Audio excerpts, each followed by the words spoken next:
it's this common recommendation to plant your tomato, way low so that it can develop all the roots there.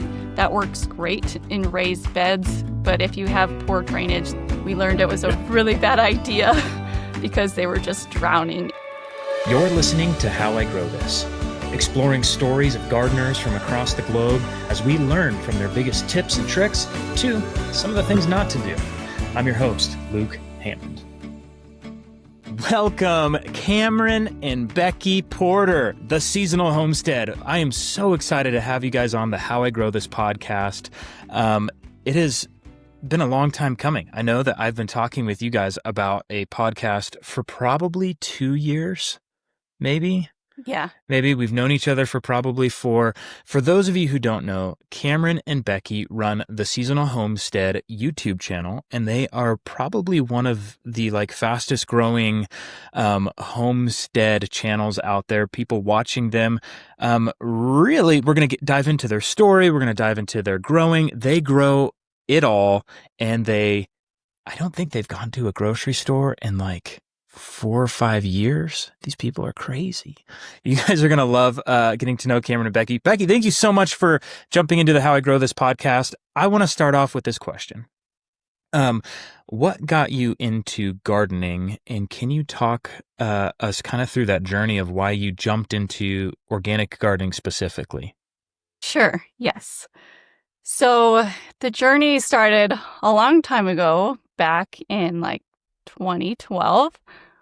I had just given birth to our third child, and I noticed all of a sudden I started to have some health problems, and they progressively got worse. So what the problem was is I would eat, and then after eating, I would get this terrible stomach pain, and I would have to lay down because the pain was so bad.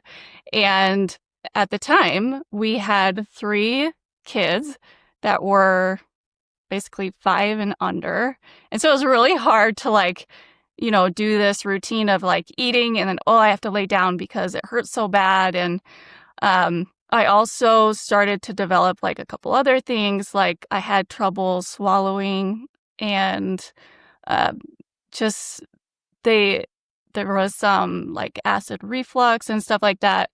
And so I ended up going to several doctors. In the end, I think it was 8 different doctors that I went to, specialists, just to make sure everything was okay, and to figure out how to get this to go away, basically. And I make it sound like it was a short thing, but it wasn't a short process. It was a process of a year of going to a different doctor all the time and just getting a lot of testing done. And luckily, it was nothing serious. I was glad that it wasn't anything serious. But in the end, the diagnosis was that I had acid reflux and then irritable bowel syndrome was what they said it was. So the doctor, he put me on a prescription, and he said, okay, here you go, see you later. And so I took this prescription, and it wasn't working, no effects. And I was like, this is horrible. I can't do this anymore. And during that time, I had watched a couple food documentaries, and I was like, I think I could fix some of this through food, because it was definitely all related to my gut health. And I knew it wasn't anything else. We had ruled all that out. So I was like, I think I can make some adjustments to my diet, and then we can go from there. So after that, that's when I started to do different diets. So I was vegan for about 6 months, and then we switched over to gluten-free. And then after that, I did paleo diet, and so all over the place. Man. And none of them were really working very well. No. Vegan was probably the worst. And each one was progressively a little bit better, a little bit better. So Cam had to go through all of the diet stuff with me because I was the one cooking at the time. So he got to try all those things. It was fun. I'll leave it at that. Yeah. So after I did all that, not much happened. And then I noticed we did have a small garden prior to this. And I noticed when garden season would come around, I would eat more from the garden. And I'm like, man, I feel a little bit better eating from the garden. And I was like, what if I were to do more from the garden and more from the garden? So I started to be like, I want to grow a lot from the garden and have that be what I eat, because I noticed like a direct correlation. What was coming out of my garden was helping me to feel better.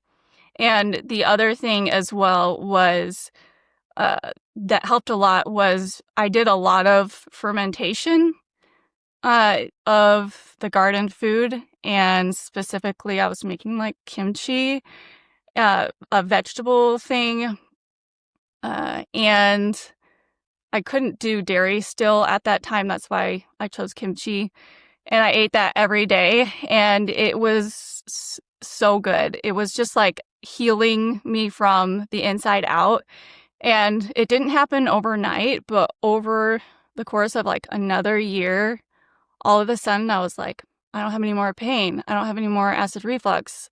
And all of the things that I had been dealing with were completely gone. So it's just kind of like a slow, gradual thing where you didn't really quite notice it because it was kind of irregular. You'd have a flare up here or there. And kind of over the course of a year of being really strict on your diet from the garden, but not anything specific in your diet, it started to kind of like heal itself, right? Yes. And so you were adding something fermented. What do you think that had? How did that have the effect of healing your body? I think just because it was all of that good bacteria, and I had some kind of imbalance of like really bad bacteria in my gut. And having that there, it was just helping that to replace that bad bacteria. And yeah, it was very right. So healing. it's really like you didn't jump on an antibiotic through that time period. It was actually through competitive beneficial bacteria that was actually doing the work within your own microbiome. I'm not a doctor or anything, but I'm trying to like process through what this looks like. Man, that's so cool. In that time period, were you trying to source a bunch of like clean and organic meats or locally grown meats? Because at that time you're not vegan, you're not vegetarian. You have a garden. I'd imagine you'd be pretty hungry if you weren't doing everything based on the size of your garden, right? Yes. So I did make a point to I went to the farmer's market all the time and I would buy their meat there. And then I got hooked up with the farmer who was, growing the animals and stuff. And just after that, I was able to just directly get it from those farmers. So I was, being very intentional about what I was eating. I made sure that it was all organic. And the other thing was I cut out all processed foods entirely. How did your kids handle that? Was that like a total killjoy? They were fine because even since they were little, I always decided I'm not going to do mac and cheese and hot dogs and all of these things that are quote unquote kids foods. Those just aren't good for you. And I knew that. So they did fine with the adjustment. There were a few things. Cam, did you do fine with the adjustment? How are you doing, buddy? Well, let me say it this way. So Becky's she's the queen of the house, and she's obviously her journey is awesome, and we're here for the ride too. The kids and myself, we still enjoy a snack every once in a while. I'll just say it that way. Okay. A And so, snack. but so it's like we don't have a pantry full of Oreos and Pop-Tarts, but but yeah, but so don't expect that when you come over. But a bag of chips or something, we'll still indulge in some things that we like, but it's not like we're eating that every day of the week like most Americans are. So Right. yeah. Right. and I imagine, the support and rallying behind Becky, as mom, as wife, is, as you're seeing her get better, things are probably a little bit better at the home, right? When she's not laying down in writhing pain, it's so much better, right? Life is better. Yeah, So it's like definitely. a lot easier to get on track. What would you, before we jump into how we actually grow the food in the garden and getting into the garden stuff, what would you suggest to those who may be experiencing similar challenges or issues as to, I would call this self-diagnosis in many ways. Like, what would be your encouragement to them who maybe they're on year 2 of just not feeling right? Maybe they just had a baby and they're not feeling right. What's your encouragement to them? Yeah, well, You go. I'm not a doctor, so I can't say like what I did would heal everybody, but I would say that it does take time to heal. And I grew up eating processed foods all the time. And I think that was a big problem, was that that's what I grew up on, like Hot Pockets and the Oreos and stuff like that. Like, that is what I ate every day when I was little. I was a little bit better as an adult, but it takes time to heal from all of those things that the commercial industrial food is, presenting. And yeah, I would just say don't give up on trying to eat healthy, because it does make a difference in the end. Like, even if it's a small difference, like, just keep going, and eventually, hopefully it would improve. Right. Yeah. Now, I think for you, you're describing a process over multiple years. Like, some of us have the attention span of a goldfish, like myself, or like the willpower of somebody who might buy the gym membership but never actually go to the gym, right? So for all of those of us that struggle in these areas, how do you stay kind of like fired up or encouraged to stay the course of whatever you're sticking with? Because I imagine you can't just like eat healthy for a day and then the next day go back to pounding the chips. You probably have to have a consistency over time in order to make the changes in your heart or your life and your body, not just your heart. Yeah. Your heart Yes. too. I mean, cardiovascular, all that stuff. Yeah, like what you just said, because I had this pain, it was like, Becky eats bad, pain. Becky eats good, she feels good. So there was like a big like night and day difference. Even now, I notice like if we go on vacation, about 2 days in, we're eating, at restaurants and stuff like that, I am so sick. So it actually affects me even now. So for me, it was easy, because not easy. It's still hard to, eat healthy all the time, but I had like a direct correlation. For everybody else, I don't know, Cam, I would leave that to you, because Cam doesn't have that struggle of like pain when he eats bad, but he eats relatively healthy. So Yeah, my head went to the vacation stuff too, because like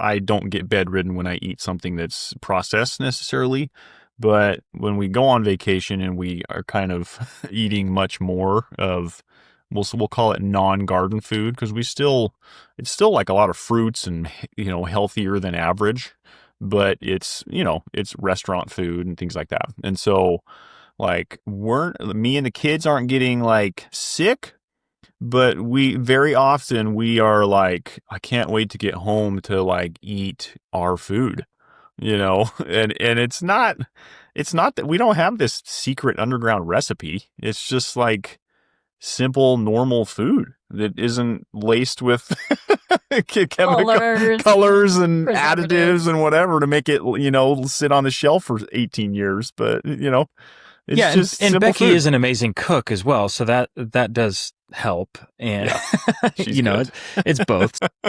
All right. Well, let's jump into some of the growing side of things. You had started trying to increase your garden. Let's talk about the context. That's one of the first things we always try to dig into on the How I Grow This podcast is where are you located? What are you growing? And what are the challenges you face through there? And rainfall, temperature swings, highs, lows kind of throughout the year, frost-free dates, kind of describe your overall growing context for where you're at. So where are you? Okay, so we are in Northwest Arkansas, and when originally that was Zone 6B, I believe it's technically 7A now. So as far as rainfall goes, I think we're in like 45 inches a year-ish range, and it's very hot and humid here in the summer. Winters are mild, and we still get frost for sure. Can't remember how many frost-free days we have. Maybe 140, 50-ish, maybe a little bit more. And what else? Just with the humidity, there's a lot of bugs that come with this area. Like I grew up in Idaho, and my mom had a garden, and I was one of those teenagers that just always didn't help as much, but I ate all the food, and there were never like challenges with bugs and stuff like that. But then we come here and start gardening, and it's like, holy cow, this is insane. Like we're just getting attacked. But yeah, right, yeah. So it's a unique area for like all these different weather conditions. It's great, but that's just one of the, I guess. Yeah, one it comes of the with its own challenges because in Idaho, yeah. I imagine you didn't get 45 inches of rain a year. No, not at all. Yeah, exactly that right? too. You're more like 11 to 20 inches of rain a year. Yeah, if that. So it's very different in many regards. Gotcha. So we have this kind of context. You're in 7A. You're getting pretty warm. What's like a high temperature for you guys or sustained temperatures through the summer? And is that in July, August? So July, August, I would say we're probably around 90 degrees throughout most of the summer. Mm-hmm. And a humidity probably in the 70% humidity? Yeah. Unfortunately, yeah. Yeah, almost every day. And the nights don't really cool off, right? Yeah. And so without that cooling off, you have this rapid growth all through spring from April to September, just really challenging in rapid growth, lots of rainfall, high humidity. Plants love it. Insects love it. Weeds love it. Yeah, weeds love it. People are kind of like, this is... Yeah, let's go to the creek. Right. Yep. Okay. Exactly. And then your winters are fairly mild. You're not necessarily getting hard snowfall. It will freeze, but you're not getting more than a few snow events, throughout the winter months, right? Yeah. Yep. A couple ice storms here probably. Yeah. Okay.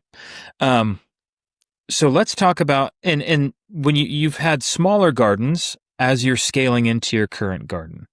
What size is your current garden and what did you start with? So the current garden is almost a half acre in size.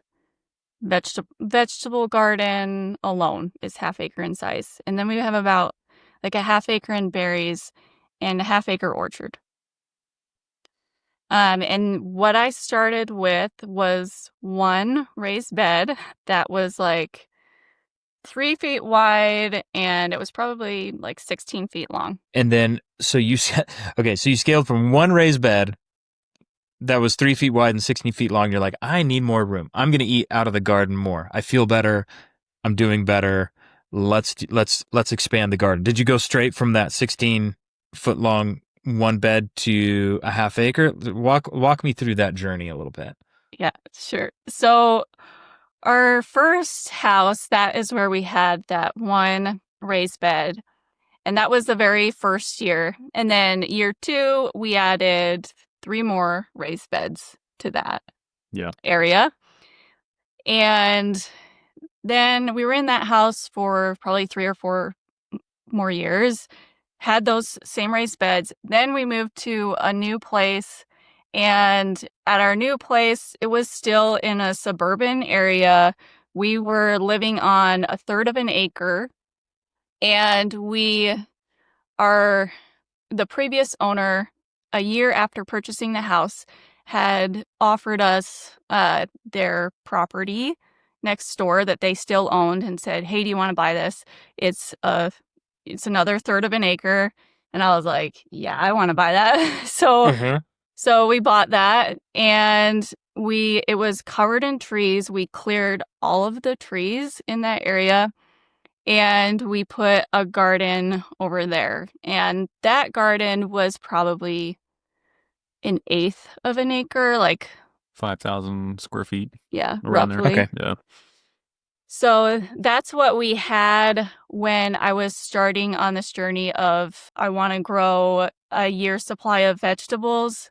That was the context. Was we had a 5,000 square foot garden, and it was really difficult the first couple of years to try and achieve that. It was just a little bit too small for being able to do that. You can grow a surprising amount in a small space. And that's what I was surprised at, is like when she first told me, like, "Hey, I want to grow like a year's supply of food for our family of, at that time, 6 of us, like 4 kids and us." And I was like, "Ooh, this is like a small space for that." It doesn't, but we were like 90% there, with that quote unquote small space. And so it was really cool to just see how much produce you could get from that garden. We had to be creative, but we made it work. So your first gardens were raised beds, and then you got this extra land and you cleared it. And did you build raised beds there, or did you try to go with a different model? How was your gardening working for you then? Yes. So the first 2 were raised beds because of the area too. We had a lot of people passing by, and so it looked nice from the road. But the thing about raised beds is it was very expensive to set up. So at that size of garden, I had a ton of raised beds, and I want to say it was like $2,000 just for the wood. And then after that, we put a fence in, and it was more money for that. So, and then again, that area that we were in, it was very, very rocky. And so we had to bring in a lot of soil. So we had to have soil delivered to fill the raised beds, a lot of compost. And so there was a lot of expenses that just kept adding up. And when we came to this new property, the soil is a heavy clay, but it is about, 10 times better than what our soil was there. And I knew I could have a garden in the ground and it was going to work. And that was the 3rd acre next door, correct? Or was that your new property that you live on now? The 3rd acre next door, that is where we had a bunch of raised beds. Okay. So and where a lot of cost was involved. Okay. So you went all raised beds and kind of doing this. And then you guys were, at this point, you had started documenting some of your journey and called yourself the Seasonal Homestead on YouTube, right? Yes. And so you kind of started. It all started with all these raised beds, and then you're becoming this like homestead channel, and a lot of people were like watching your stuff, and then something happened there, and your channel just kind of like went mega, like viral blow up. What was that happened? Tell me about that. Yeah, so a lot of it has to do with the context. Okay, so we purchased this land March 15th, 2020, which was basically the week that everything just shut down. Because of COVID.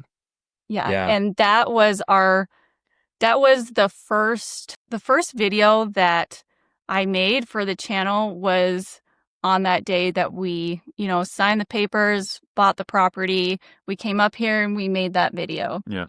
And in the meantime, we were actually living in a rental property in town and kind of going back and forth between this land and the rental properties.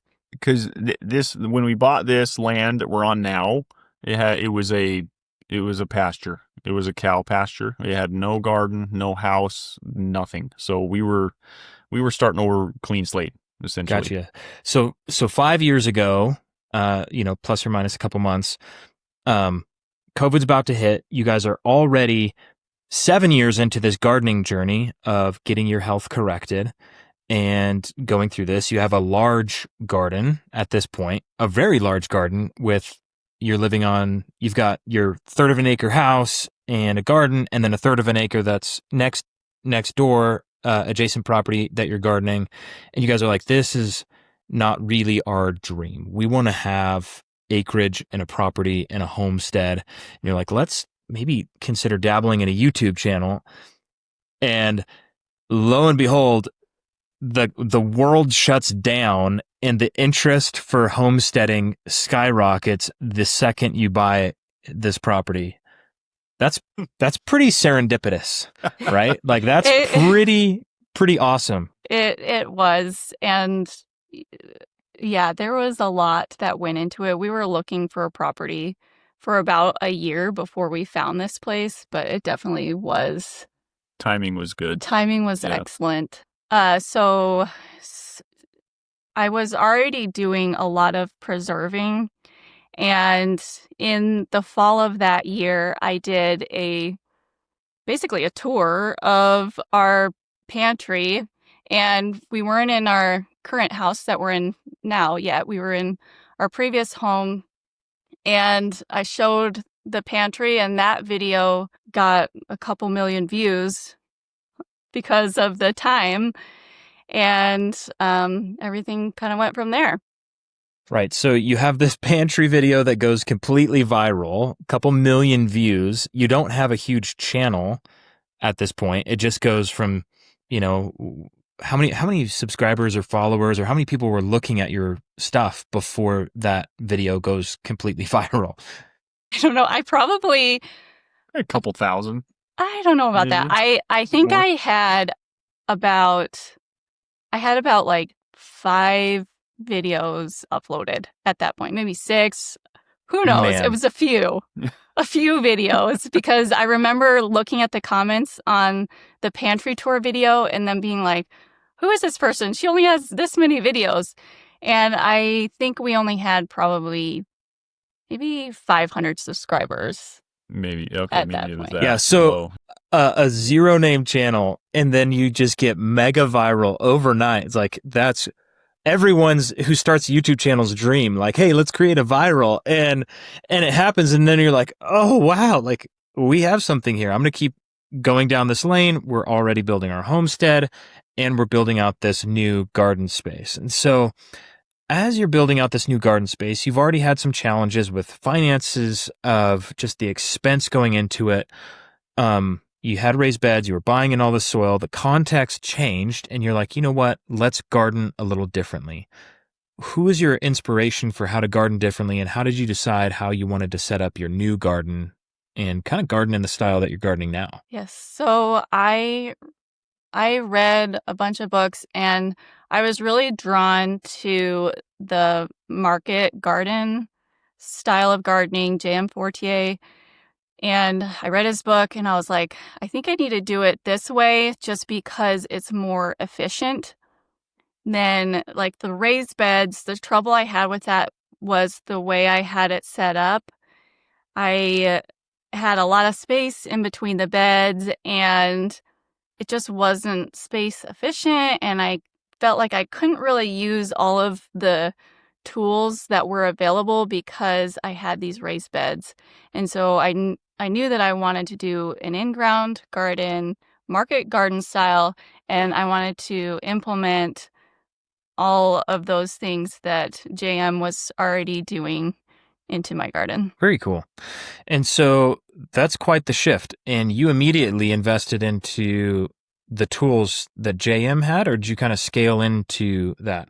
We slowly scaled into that. We started out with pretty much nothing.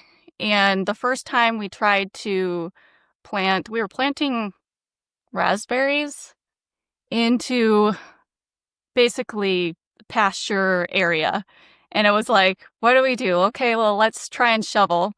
And our soil is very different from what I grew up on.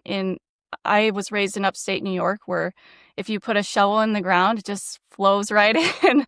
And same for Cam in Idaho. Like, you can like shovel out dirt, no problem. But here where we're at, if you stick a shovel in the ground, you hit a rock, and it takes like some serious force to be digging, and you get about 18 inches deep, and it's just all rocks. So it's very different than what I was expecting. And so we borrowed a friend's like little tiller, like one of those tiny garden tillers, and tried to use that. And it was like, it did nothing. It was not even like making a dent. And after that, we decided, I think we need to invest in something a little bit more heavy duty, because we're planning on expanding from here. We're going to use it a lot. And that's when we bought a BCS and then the rotary plow attachment to that. Okay. So you started with just a BCS. For those who don't know, BCS is a walk-behind tractor. It's a lot heavier than a standard garden, and it's a lot more money than a standard garden tiller. For those who have been in farming or used tractors, and you look at the price of this little walk behind you, it's like, why would you ever buy one of those? Yeah. And honestly, it was probably about 4 or 5 years ago, I said to Becky, why did you go with this BCS? Why didn't you just buy a tractor? And she was making fun of me. Well, it works. She's very sweet and, very kind of worked for us. And then I had to call her back a couple years ago, and I said, hey, I actually bought a BCS for inside my tunnels. And it was kind of like a shameful, like, I'm sorry for making fun of you earlier, because I like this tool now. Anyway, totally squirreled there. So it's this walk behind tractor, and a rotary plow spins, and it digs a deep trough, and it spins soil over in one direction. And so you can actually cut a lane pretty efficiently with this tool, because it's got a lot more weight. You can walk behind it, and you can actually break up pretty hard soil. So for those of you who don't know what a BCS is, that's a little description there.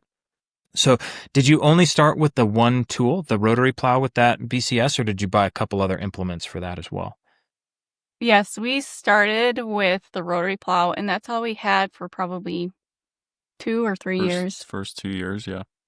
And then we added some more recently.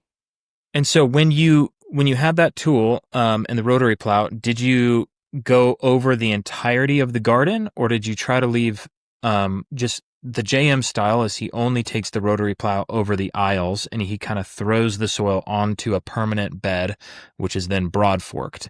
Was that kind of the strategy for bed preparation for you? Or did you go over everything at first?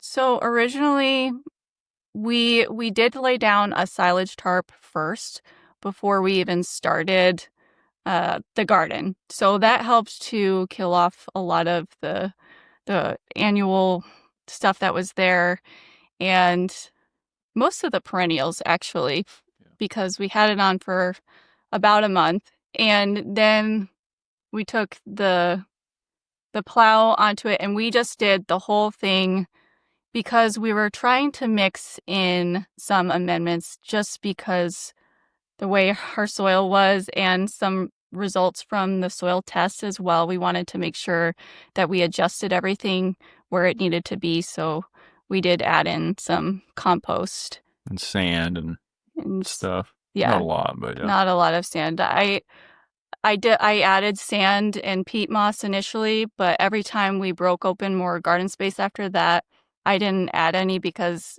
it didn't really make that big of a difference, and we just added compost instead. Mm-hmm. Very cool. And so the market garden style is a 30-inch, about 2.5 feet, flat-topped elevated, probably 5 or 6 inch bed. Is that kind of how you guys decided to grow if you're following JM's technique? Yes, that's exactly what we did. 30-inch bed, 18-inch pathways in between beds. Okay.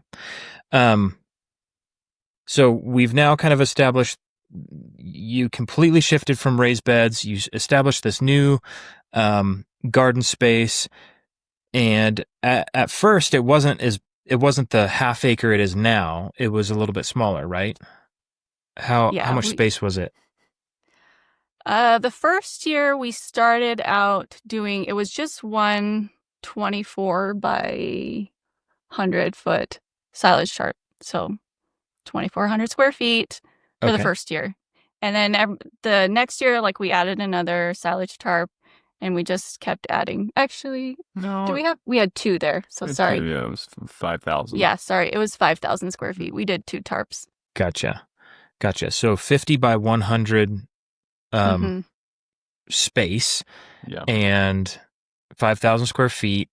You were putting probably, with that spacing, just under 20 rows? Or is that 10? Am I totally incorrect? I think it was about 10. It was about 10. I think it's 10. Yeah. Because 10. 20 is both. 20 would be the square, 100 by 100. Yeah, which is what we went to, quickly thereafter. Mm-hmm. Okay. Yeah.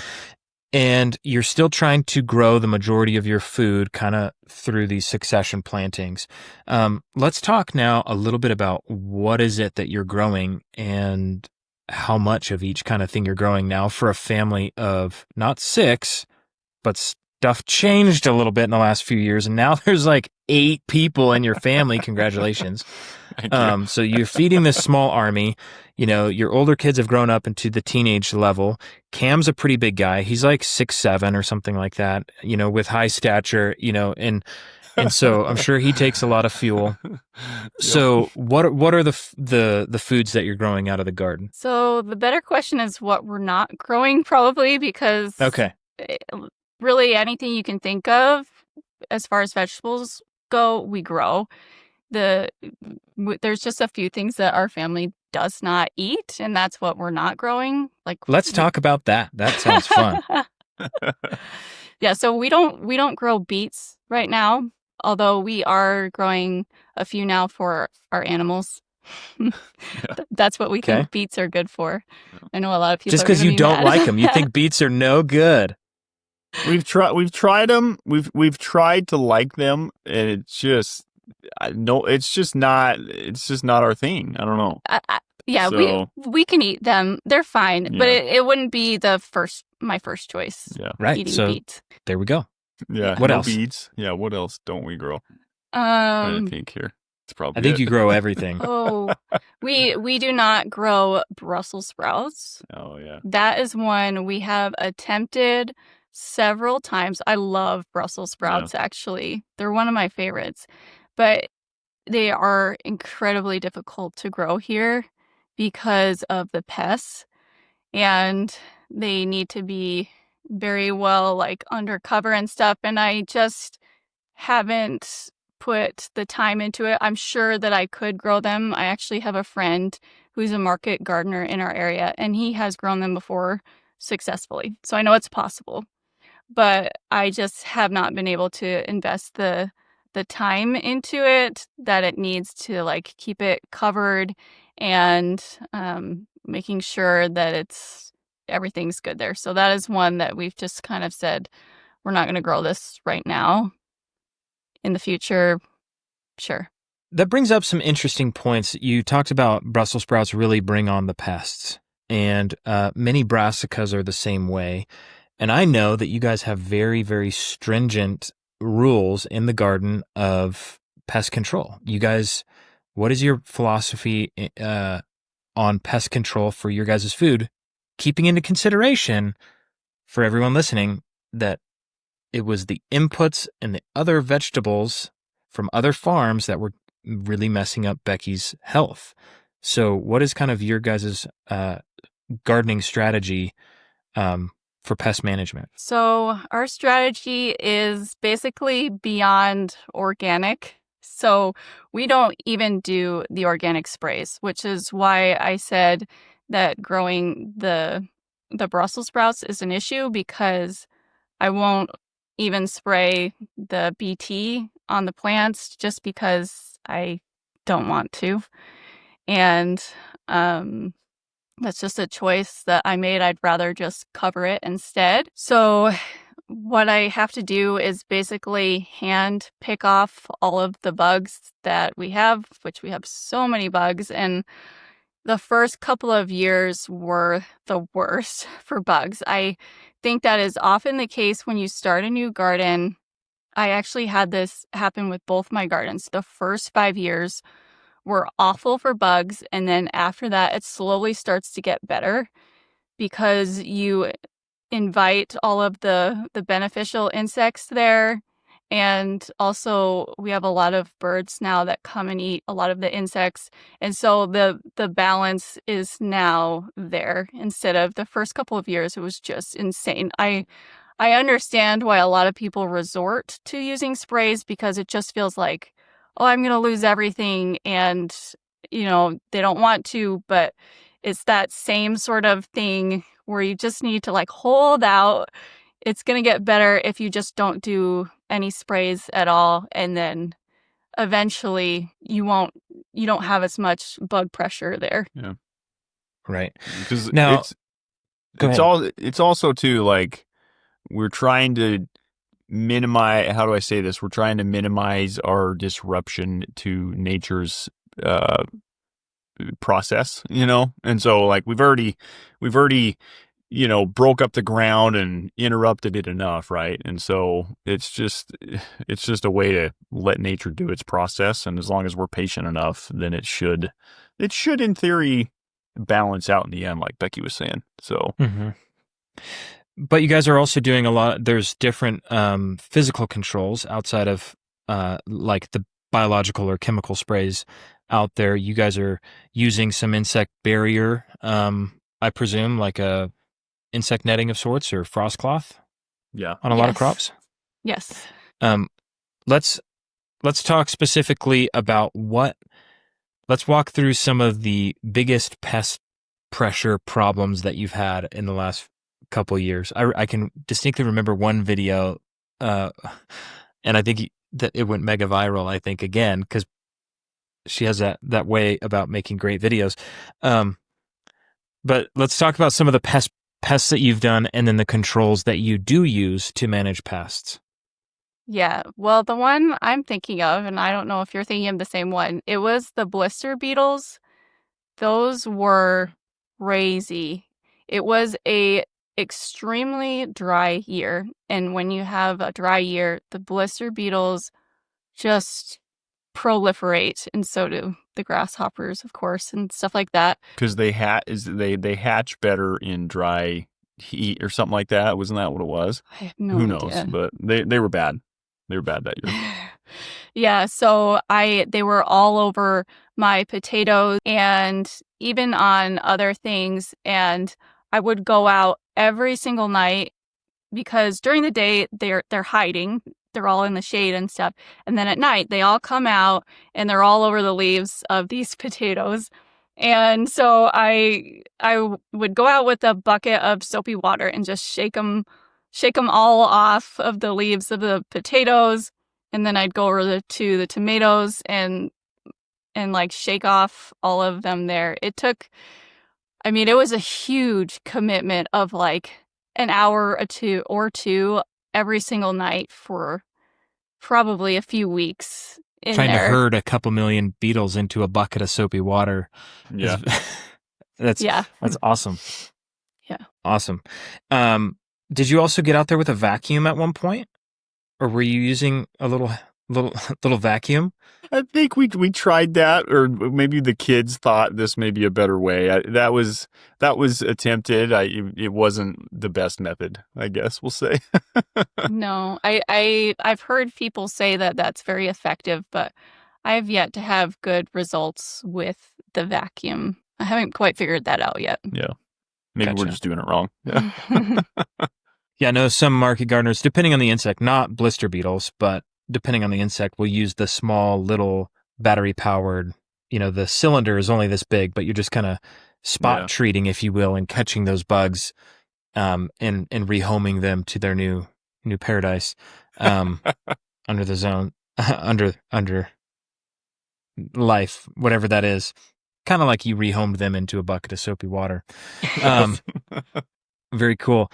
So what would you say has been your biggest garden failure since you, or crop failure since you've gotten to the new big setup? The first big one was the year that our tomatoes drowned basically in the soil. That was our first big, huge failure, because since we are growing a year's supply of vegetables, I was not outsourcing at all. And it was very important to have a lot of tomatoes because we like a lot of canned tomato things, spaghetti sauce and salsa, pizza salsa. sauce. We make our own ketchup and all of those things. We had a ton of rain that year, and I was planting directly into I had grown a cover crop of winter rye, hairy vetch, and crimson clover over the winter. And then I crimped it and tarped it. And so it was dead, and I planted the tomatoes directly into that. And then it rained like crazy. And what I didn't realize was that all of those beds over time, it had been like 3 years of gardening here, they had just leveled out. Whereas originally we had, kind of mounded up the soil so that it was raised. It had all leveled out because at the time I was doing a very like hardcore version of no-till. And it was that experience that made me just say, I'm not going to be that dogmatic about doing no-till anymore, because I need to make sure everything can drain properly. And so, yeah, I'm kind of going down a different road here, but I love that. I ended up taking the BCS with the rotary plow and taking the soil from where the walkways were and just throwing it on top of the beds there.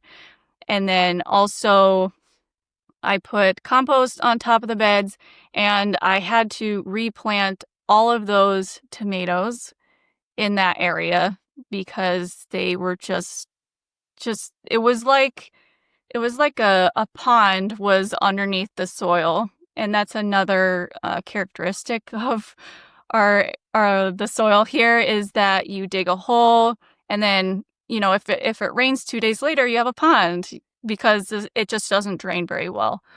So it wasn't anything to do with the fact that we had tilled the soil initially and that sort of thing. It really came down to that's just the nature of the soil here, and I was using the native soil. Even though I had put in some compost, it probably wasn't enough. And the tomatoes, I had planted them deeply in the soil. That was the other thing. It's this common recommendation to plant your tomato, way low so that it can develop all the roots there. That works great in raised beds. But if you have poor drainage, we learned it was a really bad idea because they were just drowning in that. And so, I had to replant everything that year, but it worked out. It worked out okay. Yeah. Yeah. So that's one of those case in points of context is everything, and understanding, your climate, your growing conditions, where things are in the ground, the type of soil you're working with, some of the advice that is correct advice that you find on the internet may not be the right advice for you in your context. So digging through and asking the questions. And I know I've lost hundreds of thousands of plants over the years, probably. It's kind of embarrassing, but at the same time, those are the opportunities where we can learn the most, and really grow as growers. So very cool. Cam, I want to ask you some questions along this journey. So you've kind been, I wouldn't say along for the ride, but you've been digging into this homestead lifestyle, which you may not have planned, but you're doing a tremendous job as kind of the, the captain of the ship of the home, and you have all these kids and you have all this stuff going on, and now you manage all the livestock on this farm and this homestead, and you're helping out in the garden and all the stuff. Where do you see yourself finding the most joy and fulfillment in this whole journey and process? Yeah, good question. As I mentioned before, I grew up in Idaho on some land. We didn't necessarily farm it. My dad just leased it to neighbors that had equipment to kind of hay it and whatever. And so, but I always loved the country, and I wanted to move back to that lifestyle. And so once Becky's journey came to where it was, I was like, okay, like I'm all in finding some land and whatnot. And so yeah, I manage the livestock here. So we have a herd of between 10 and 12 cows that we use primarily for meat. And then we do pigs every year, usually 4 to 5 pigs at this point, and then a whole bunch of chickens. And so I love doing the animals, but I'm like probably every other cattle farmer that loves them most days and then hates them other days when they're out or what, but that's just part of it. And so, because they're animals and I don't think they're ever intending to get out, but they just do.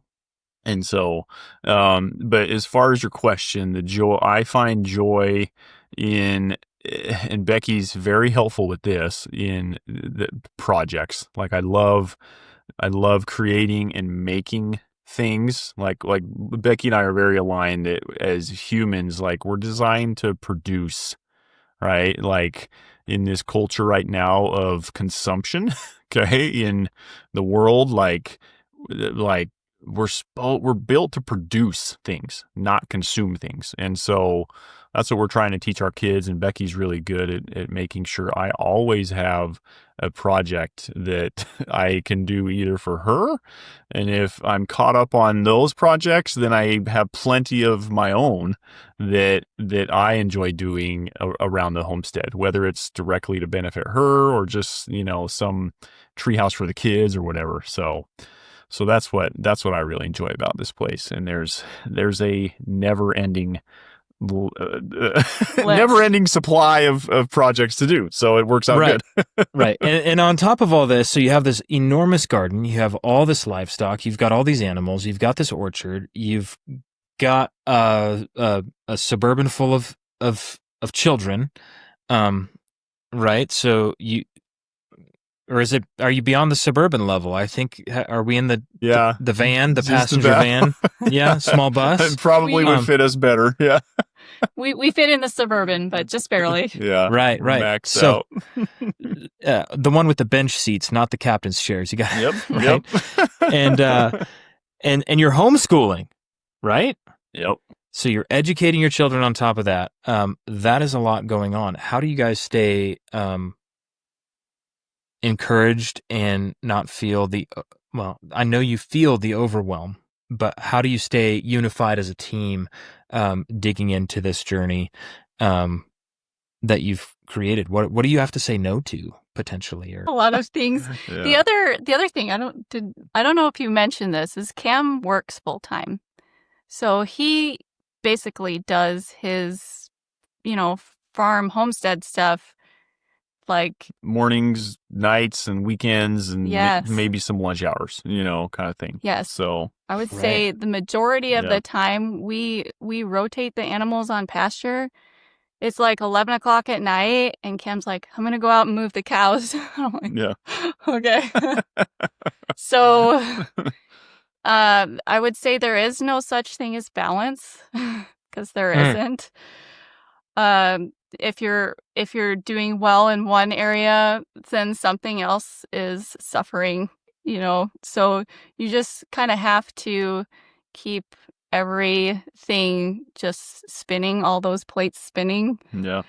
and rotate through Yeah. that. Well, and that's where the art comes in to balance with the science, I guess, like where we just have to know what to put off to next week so that what we're Right. doing today, like, it has to be done, and that just comes with time and experience, and we're not perfect by any means at that still, but it's like, okay, well, I can't build this because I got to get this first, or these plants are going to die, or whatever, Mhm. So, but yeah. What are some of the things that if you don't do them first, you're going to be really hurting later? There's just so many of those. I feel like we constantly have like these fire drills. Like Cam comes home and I'm like, you have to build this right now. Yeah, Like build this trellis right now. Yeah, that's what I would say. I'm just thinking of like, okay, when do we panic the most? And a lot of it is like bed preparation. Okay, we're still trying to get ahead on bed preparation for spring planting and things like that. It's always like like we got to do this today or whatever. And then yeah, like she said, we'll get plants in the ground, and then inevitably it will rain a ton.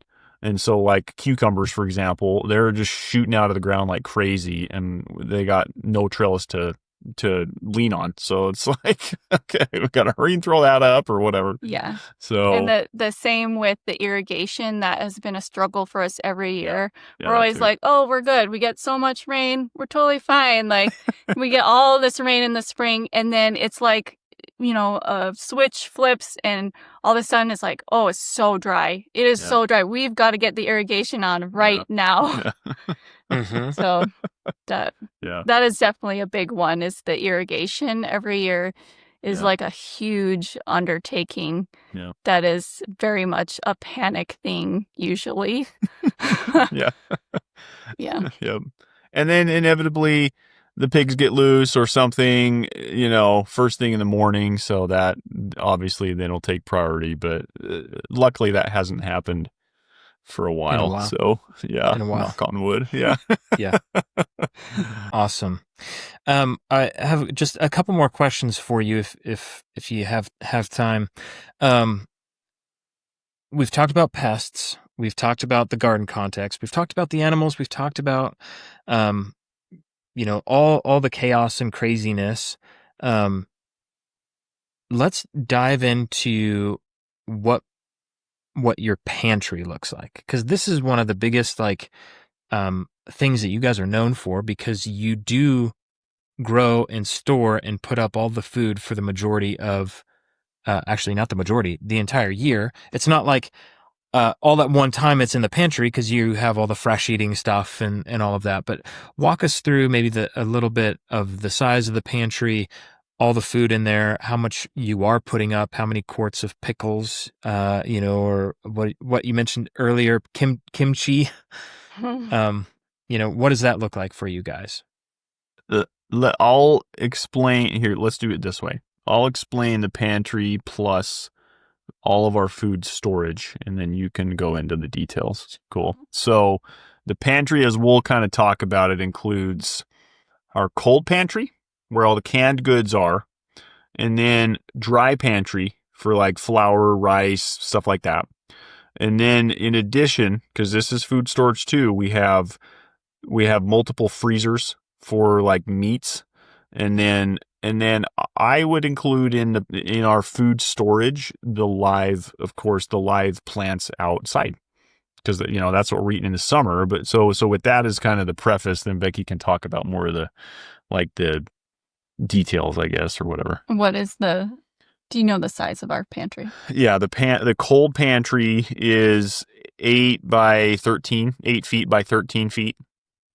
And you set that up with its own mini split unit and a cool bot, right? Yeah. A regular air regular AC unit, not a mini split, but yeah. Okay, regular air conditioner. Yeah. And is it hacked to come down to a certain temperature? Yes, we have it hacked with the cool bot to maintain like 43 degrees, something like that. Mm-hmm. Okay. So yes, so the canned goods, they're obviously shelf stable they don't need to be in that refrigerated space. Yeah. But what does do really well in that space is all of the fermented food. And like I mentioned before, I do a lot of ferments just for health reasons. So I'm able to keep all of those in there as well instead of taking up like our entire refrigerator. Yeah. Or something like that. So it's really nice for that as well. And then we do store potatoes in the cold room. And then outside the cold room, we have all of the sweet potatoes and then winter squash and pumpkins. Freeze-dried stuff. Yeah. Potatoes. Yeah. Yes. And as far as like how much goes, very custom for individual families. But for us, I would say we're probably canning maybe like 500 jars a year. And that actually doesn't really seem like a lot because we have so many other methods of storage. And I learned the first year of growing a year's supply of food that when you're just having like canned vegetables every day, that gets old so fast. Yeah. At least for us personally, it did. And we were tired of that. So we were like, we need to kind of branch out and try some other things. So we keep what we can in cold storage, like the potatoes. We keep the carrots outside. Like Cam mentioned, we do have some stored outside during the winter time. And then all of the other, onions and things like that, we will keep them as they are so that we can have variation and not everything is canned. We do freeze some things. And just as an example, like salsa, we really like salsa. And tortilla chips, like the plain tortilla chips, are the one thing that we actually do buy that is processed because I'm not making those myself. And so we like to eat chips and salsa. So we will put up about 50 pints of salsa a year. Yes. Yeah. So one a week, if you break it down that way, and that's about enough to feed our family. Yeah, that would be enough for me and our family, but I don't know about the rest of my family. Yeah. Right. And that's where it's people, people ask us, and maybe from this podcast too, that like you have to just experiment with what you like to eat and then tailor it to that, because we have like a ton of tomato stuff. We have quite a few pickles because we like pickles on hamburgers and just to eat. And, and then fruit, canned peaches and just a big assortment of stuff. Yeah, we do a lot of soups too. That was a big change as well. As the first year I did it, I was too scared to pressure can. And so all I did was water bath canning. And that really limits you a lot because you're basically limited to like tomatoes, pickles, other pickled things, and jams and jellies. So once I learned to pressure can, it opened up a whole new world of like, oh, okay, we can have like meal in a jar kind of thing with soup or stew or whatever. Let's talk about that cold room and ethylene producing crops versus ethylene sensitive crops. What do you not store together, and then how far do you separate things apart? Worst at this. Yeah. We're the worst at this. Because I've heard you're not supposed to have potatoes and onions in the same room or something like that. It's potatoes and onions and potatoes and apples. Apples. Both of those things. Yeah. Peaches, pears, plums. Yeah. Yeah. So we always have people comment like, hey, you're not supposed to store those together. Well, we store them together. And we do, and it's fine. Yeah. Well, and that's it's fine for how quickly we go through it, almost. Right. And so what we have done, I guess, to mitigate that, because really, like, if we've read some like root storage books and stuff, and it's like, dang, if you really followed all these things, you'd have to have like 4 different cold rooms, each with their own assignment, and their own temperature and humidity level. Is just crazy. And so we're not like independently wealthy, so we just can't do that. And so we have mitigated that by like freeze drying some of the onions to just, throw them in a shelf stable environment. And then because 90% of the time we're putting onions back in a soup or some like stir fry something. So it's fine. We're not like eating onions like apples, so they don't need to be fully ripe and crunchy. But yeah, so that's, yeah.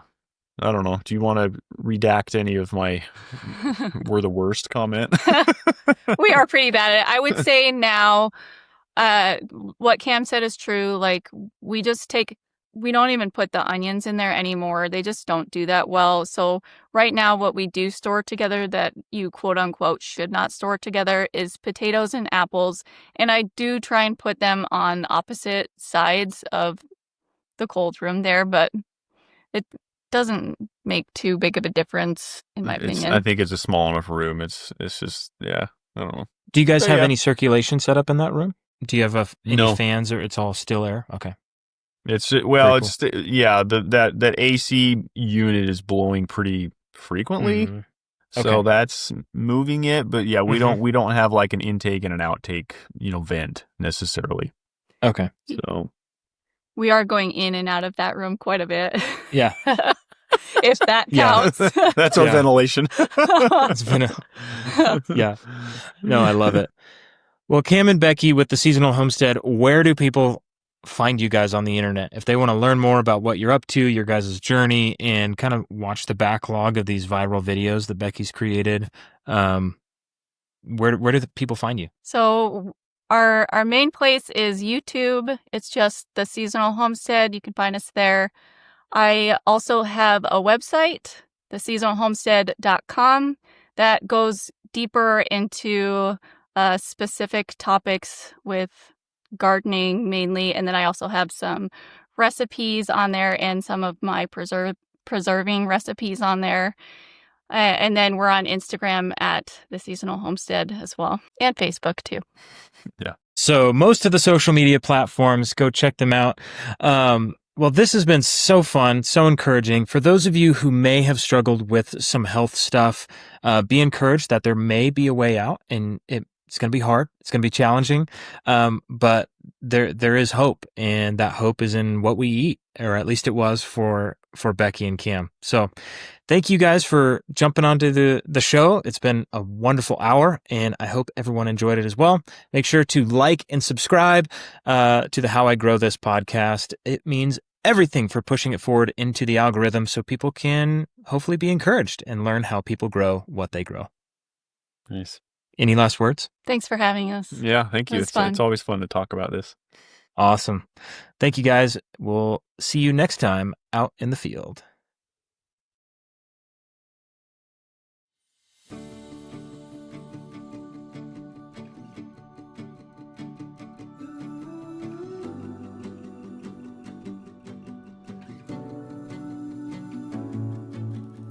Man, thanks for staying tuned all the way to the end. We're so excited that you're here, and that probably means that you enjoyed what you heard. You found some value in it.